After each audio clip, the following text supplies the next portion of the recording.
Hello, and welcome to the Geopolitics Explained podcast. This episode today will conclude my series on Europe. In concluding, I'm going to delve into some advantages that the continent clearly has working in its favour. But Europe also faces significant challenges. Despite the continent's ambition, they need more than this. They need the necessary tools, such as energy independence, individual defence capabilities, and geopolitical leverage. In a sentence, they need strategic autonomy, and today this is something that Europe lacks. So, a shift within Europe is necessary, but will this one day come to fruition? Can Europe stand on its own 2 feet? So, during this series, I've explored a range of characteristics and areas of the European Union in deeper detail, but in order to frame the vital question that we want to focus on during this series, which has been what is the purpose of the European Union, let's return to some of the advantages that the project does have. Europe sets global standards in consumer and digital regulation, from data protection to environmental policies. Sometimes this can hamper innovation, but for regulation, Europe is seen as a global superpower. When it comes to labour, European labour is less productive than other regions, but it benefits from stronger worker protections, better work-life balance, and superior healthcare, all of which contribute to longer life expectancy in the European Union. Next, Europe does possess some opportunities for growth. Though economic growth in Europe can be sluggish at times, emerging sectors such as AI and quantum technology could offer potential opportunities for Europe.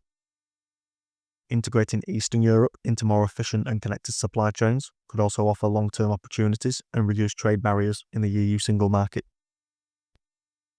If the EU can overcome its internal fragmentation across multiple realms, it stands to face many growth opportunities. Finally, there's the advantage of peace in Europe. The Peace of Westphalia, the Concert of Europe, and now the European Union see Europe continuously pursue ideas to bring peace to the continent. The EU remains a testament to diplomacy over destruction, even if this diplomacy can sometimes see the EU undergo decision fatigue. However, does this peace today in Europe come as a consequence of the colonisation of centuries past, which has seen many regions around the world left unstable? Also, we're seeing internal tension rising in Europe. Is the peace that Europe currently has about to have another large test, just as it has done many times before? Now, despite the advantages that Europe possesses, there are also a range of characteristics that are working against the continent. So, let's dive into these now. As the United States and China shift between competition and conflict, Europe is becoming increasingly relegated to the role of a spectator. Europe lacks the military might and the foreign policy sway to shape global policy decisions. As a result, the world is moving forward and Europe has very little input. I also mentioned the Draghi paper. The former president of the European Central Bank asked many questions in his report on European productivity, such as how can Europe make money when US capital markets are so huge and have the world's biggest companies? Also, how can Europe gain access to cheap energy? And how can Europe innovate? And how can it be intelligent in choosing industries with gaps to move into productively and efficiently? The continent struggled to maintain pace financially with the United States, as well as energy advantages possessed by the United States. Without a targeted strategy, Europe risks stagnation amid rising global competition. There is also the housing affordability crisis in Europe. Now, this presents both an opportunity and a vulnerability for the continent. They could lead on affordable housing via social housing strategies, which some countries such as the Netherlands are embracing. but currently spiralling costs are eroding quality of life and deepening inequality. There is also the fact that Europe's internal political landscape is shifting. Populism is rising and authoritarianism is emerging, filling the vacuum that weak leadership is leaving behind. Once again, quality of life is declining, and Europe continues to make easy choices that will see it remain stagnant. There is also the issue of individual versus collective self-interest. Europe's woes remain in its weakness to act cohesively. National self-interest can often override collective action, as has been seen recently in the diverging responses to the EU-US trade deal. Even leaders such as France and Germany often find themselves on opposite sides of discussions and debates. Next, we have Europe's ageing population and certain labour shortages that ensure that migration is a necessity, but integration remains an issue. Societal tension centred around identity and values is rising, and this is contributing to rising populism. In its future on this front, the EU faces a balancing act. There are other disadvantages that the European Union faces, such as shifting global trade lines, a lack of competitive corporations when compared to those from the United States and China, fragmented fiscal and monetary architecture, few common defence strategies across the continent, and strategic weakness and a lack of leverage. These are aspects that I've discussed during this series, but for considering the time of this episode, I'm going to leave some of these details out. So, as I've alluded to earlier in this episode, the EU clearly has disadvantages that are stacking up against the advantages, and these advantages aren't even fully taken advantage of. This builds to the question that I had in mind when I started this series on the European Union, and that's what is the true purpose of the EU? Now, in starting to break down this question, I have a quote from Angela Merkel back in 2012.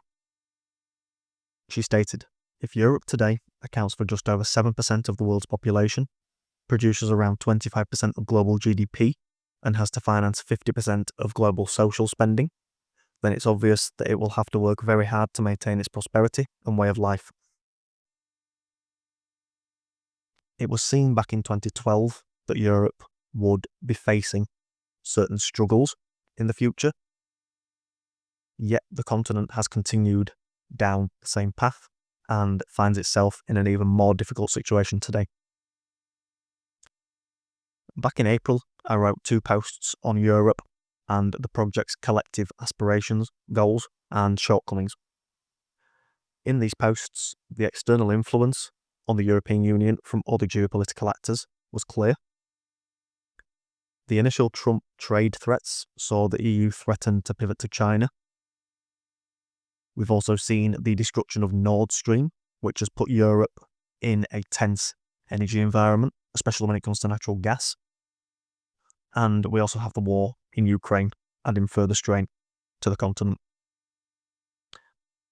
In these posts in April, I discussed the European Union and its connection to other geopolitical actors. Today, I want to focus more on the EU in isolation. Of course, these other geopolitical actors do contribute to shifting behaviours in Europe, but I believe there is something to gain from focusing solely on Europe. There are some important questions on this front, such as how does Europe see itself? And if Europe saw itself as a geopolitical superpower, would it not have given in so easily in this trade deal with the United States? So, how does Europe see itself? Europe is a peace project. For centuries, the British Empire didn't want the power emerging on the European continent while they were the global superpower, so their actions were in direct pursuit of avoiding this. The era of Napoleon saw France seek to control the continent, but then other nations worked to limit the likelihood that this happened again with the concert of Europe. The League of Nations, in the aftermath of World War I, aimed to ensure that Germany didn't emerge as a European superpower, but its execution was botched. Bretton Woods, in the aftermath of World War II, did better, but the EU still wasn't its own entity. The Iron Curtain split Europe into spheres of influence, and in the decades since, this line has shifted towards Russia's borders. My point is, Europe is a peace project, but eventually this has collapsed and Europe has faced periods of struggle. Now, I said that I was going to focus solely on the EU in isolation, but when Europe is always under the thumb of another, it's difficult to do this. Also, when European security depends on the United States, and Russia is one of Europe's key geopolitical and military rivals today, Europe once again needs the United States. Throw in the Ukraine war that's on Europe's doorstep, and so Europe also needs to support Ukraine, and this means that the EU needs the United States even more. The EU has to think long term, as the Chinese do, if it is to escape this pattern. As I stated with the Merkel quote in the introduction to this section, Europe has continued down this path and now finds itself in a worse situation than then. So, for now, Europe remains a peace project. Europe finds itself in a difficult position. But with difficulty comes opportunity. Europe needs to be able to protect itself in this power-based world order where strength recognises strength. The continent also needs to be able to provide their own energy. Renewables aren't the solution alone. Baseload power is necessary because one day this will help reduce our reliance on crude oil and natural gas, which Europe still desperately needs today. In summary, Europe needs a diversified energy industry, and currently this is quite a distance away. Trump frequently talks about holding cards and having options. The EU had no options but to make a deal with the United States, especially for security and energy. A long-term approach towards self-sufficiency in key areas such as security and energy gives Europe the leverage it needs in such negotiations. This is the leverage that the Europeans blindly assumed that they had when Trump's tariff tactic saw Europe initially hold a firm stance. This was never going to last.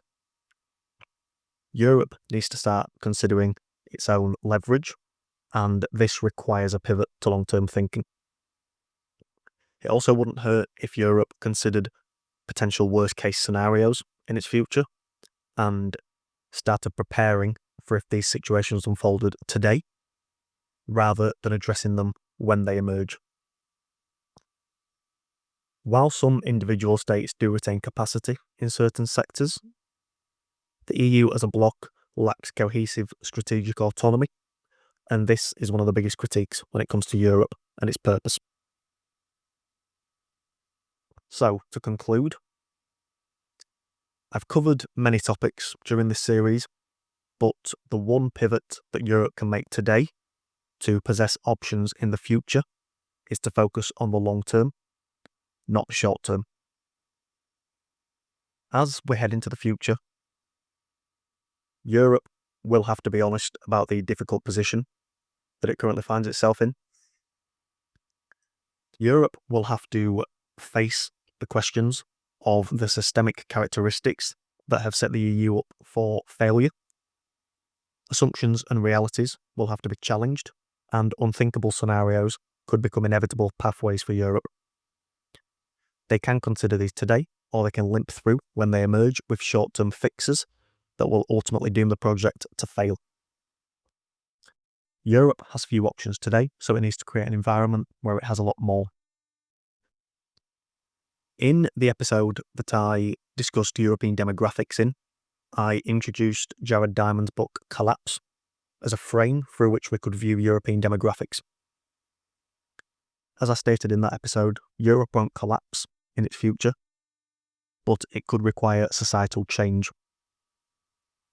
There is a list of such factors that can contribute to this societal change. These are characteristics such as conquest, cooperation, disaster, economics, human migration, population decline, social conflict, technological change, urbanization, trade, and war. There are other examples, but when I read this list, there are many that jump out at me as potential changes that Europe could undergo in the next few decades. This could go the way of success if Europe pivots to long-term thinking, or it could doom the project to fail if it waits for these forces to emerge and then attempts to fix them with short-term temporary fixes.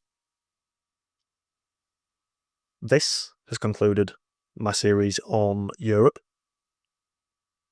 Next episode, I'll return to the Donald Diaries as I explore another vital geopolitical region, that being the Indo-Pacific. Will Trump's efforts turn more to the region in the coming months and years?